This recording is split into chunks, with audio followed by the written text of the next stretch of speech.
Just because you love your husband, just because he loves you, does not mean that everything is automatically going to go really well in the bedroom. Often there are some issues that pop up, some common issues that can wreak havoc with your sex life. One of them would be prior sexual abuse as a child. I'll talk about that in a moment. Another can be whether there was maybe like unfaithfulness in the marriage, or maybe your husband was looking at pornography for many years and he might have even stopped, but still that really kind of wreaks havoc with your heart and your willingness to want to be intimate with your husband. So what do you do with all of this stuff? Well, let's talk first of all about abuse. I myself went through many years of childhood sexual abuse, so I know about this one, unfortunately. And one of the things that could be actually helpful is to talk with your husband about things that maybe trigger you and things that maybe you guys could avoid that are especially triggering for you in terms of childhood trauma. Another thing that you can do is you can, as the wife, if you were the one that did suffer childhood sexual abuse, one of the things that really was so hurtful in that trauma was that you had absolutely no control.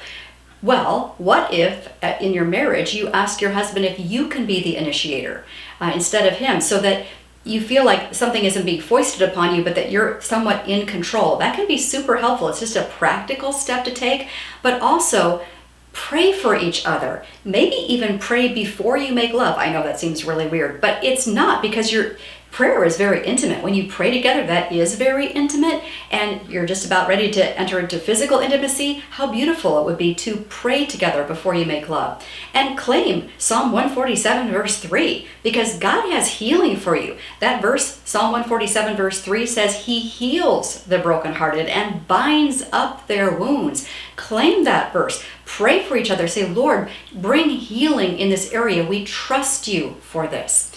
Second area where there seems to be some problems that enter into the bedroom is if one or both of you have been unfaithful, or maybe there has been a long use of pornography or something like that, and you feel like, how can I desire to be intimate with this person after all that's happened?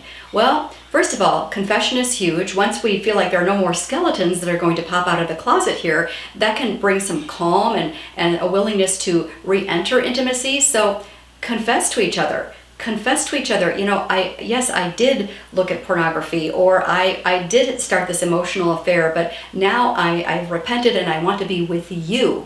Confession is a step of honesty, and honesty is so important to bring that willingness to be intimate with your spouse.